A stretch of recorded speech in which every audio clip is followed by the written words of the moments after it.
मेरा नाम डॉक्टर चांदनी जैन गुप्ता है और मैं न्यू दिल्ली में प्रैक्टिस कर रही हूँ। आप कैसे अपनी स्किन को मेंटेन कर सकते हैं ड्यूरिंग विंटर सीजन? इस टॉपिक पे हम ना सिर्फ इस बारे में बात करेंगे कि हमें क्या लगाना चाहिए, क्या खाना चाहिए, हमें कैसे रहना चाहिए ड्यूरिंग विंटर्स, हम सारे एस्पेक्ट्स कवर करेंगे। I think skin care in winter starts from your home. आपके घरों से ही ये शुरू हो जाता है।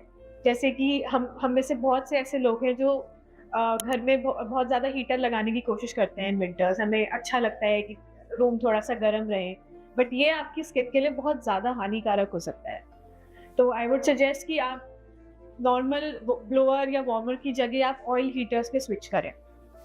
आपको ऑयल हीटर से स्किन का मॉइस्चर मेंटेन रहता है और बहुत ज़्यादा स्किन में जो हमारी त्वचा में जो नॉर्मल पानी प्रेजेंट होता है वो नहीं खींचता, तो स्किन हमारी मॉइस्चराइज रहती है।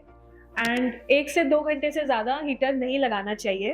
कुछ लोगों की आदत होती है जो ओवरनाइट हीटर खोल के सो जाते हैं। ये सारा कुछ हमें नहीं करना चाहिए, अदरवाइज स्किन बहुत ज़्यादा और ज़्यादा ड्राई होने लगती है। दूसरी चीज़ है कि लोग सोचते हैं कि हम बिल्कुल खौलते हुए गर्म पानी से नहाएंगे। आई थिंक वो भी एक बहुत ही बैड आइडिया है। बहुत ज़्यादा गर्म पानी नहीं होना चाहिए। Water should always be lukewarm water. पानी के बाद अब हम बात करते हैं कि हमें कैसे सोप्स का यूज़ करना चाहिए। मार्केट में आजकल एक wide variety of soaps available है, which are some are harsh, some are soft. Harsh soaps का इस्तेमाल विंटर्स में तो बिल्कुल भी नहीं करना चाहिए। समर्स में तो still you can afford to use some part, but in winters harsh soap से आपकी स्किन और ज़्यादा ड्राई हो जाती है, मॉइस्चर एकदम स्किन का गायब हो जाता है। आजकल कुछ ऐसे सोप्स अवेलेबल है जिन्हें हम सिंथेटिक बार्स बोलते हैं। अगर आपको मार्केट में ऐसे समझ में नहीं आता है और आप नहीं ले पाते हैं, तो आप अपने डर्मेटोलॉजिस्ट को कंसल्ट कर सकते हैं and they can tell you about these synthetic bars. These synthetic bars they help in maintaining the pH of your skin. अगर एक बार आपकी स्किन का पीएच और सोप का पीएच मैच करता है, तो आपकी स्किन की ड्राइनेस होने के चांसेस बहुत कम होते हैं। अब बात करते हैं कि जब हम नहाकर आते हैं तब हमें मॉइस्चराइजर कितनी देर में लगाना चाहिए। ये एक बहुत कॉमन क्वेश्चन है जो मुझसे सारे पेशेंट्स पूछते हैं कि हम नहा तो लिए मैम, बट हमें मॉइस्चराइज कितनी देर में करना चाहिए और कितनी बार करना चाहिए।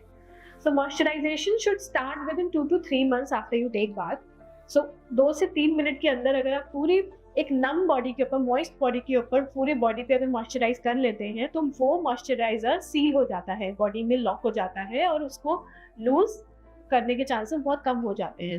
और आप जैसे विंटर्स में मल्टीपल लेयर्स आप पहन लेते हैं, तो वो मॉइस्चराइजर बना रहता है। शाम को अगर आप दोबारा एक बार क्रीम और लगाएंगे तो that can maintain the moisturisation of your skin. बहुत ज़्यादा आपको बार बार लगाने की ज़रूरत नहीं पड़ेगी। इंपॉर्टेंट चीज़ है कि आप मॉइस्चराइजर में क्या क्या देखें, को ये कैसे सिलेक्ट करें कि हमारे लिए कौन सा मॉइस्चराइजर बेस्ट है। Every skin type is different, rest every moisturizer is also different according to different skin types. there are different moisturizers. यहाँ पे मैं खाली फोकस अभी ड्राई स्किन पे करूंगी क्योंकि विंटर्स में सबका मेन कंसर्न यही है होता है कि ड्राइनेस ज़्यादा हो रही है। In dry skin you have to look for certain ingredients as in shea butter, cocoa butter, mango butter, paraffin based, glycerine based. ये एक ऐसे कंपोनेंट्स हैं जिनसे कोई भी मॉइस्चराइजर की लॉन्जेविटी या फ्लूइडिटी बढ़ जाती है और एब्जॉर्बिंग पावर बढ़ जाती है। तो you should always look for these composition. अगर आप किसी डॉक्टर को कंसल्ट नहीं कर पा रहे हैं, खुद कुछ खरीद रहे हैं, तो ये सारी चीज़ें देखकर ही लेना चाहिए। एक इम्पॉर्टेंट क्वेश्चन आता है, क्या कोल्ड क्रीम्स इफेक्टिव होती है विंटर्स के लिए? इसका आंसर है नो। कोल्ड क्रीम्स एक मिथ है। कोल्ड क्रीम जैसा कोई एक स्पेशल क्रीम विंटर्स के लिए नहीं बनी है। अपना टाइम या पैसा उस पर आप बर्बाद ना करें। कोल्ड क्रीम्स कुछ फ़ायदा नहीं करती हैं स्किन के लिए। अब हम बात करते हैं कि हमारा खान पान कैसा होना चाहिए। पीने के लिए तो यू नो कि पानी से अच्छा कुछ भी नहीं। आपको कम से कम 4 से 8 ग्लास पानी रोज़ पीना चाहिए और विंटर्स में स्पेशली पानी का कंजप्शन थोड़ा बढ़ा देना चाहिए क्योंकि एज आई सेड की ड्राइनेस बहुत ज़्यादा रहती है। पानी से क्या क्या फ़ायदे हैं? तो जैसे मैंने पहले मेंशन करा कि हमारी बॉडी का एक सर्टेन पीएच होता है, तो पानी उसको मेंटेन करने में हेल्प करता है। बॉडी में हमारी इतनी सारी मेटाबॉलिक रिएक्शंस होती है, सारा टॉक्सिन फ्लश आउट करने में पानी बहुत ज़्यादा मददगार होता है। इसके अलावा खाने में जो मोस्ट इम्पॉर्टेंट फ्रूट्स या वेजिटेबल्स आप इंक्लूड कर सकते हैं वो है avocados, which is a very very good source of vitamin E and vitamin C. पहले एवोकाडो सोर्स करने में थोड़ी प्रॉब्लम होती थी, लेकिन अब तो वो वाइडली अवेलेबल है। You can have it as a salad, as a toast, whatever, but you can include avocados in your diet.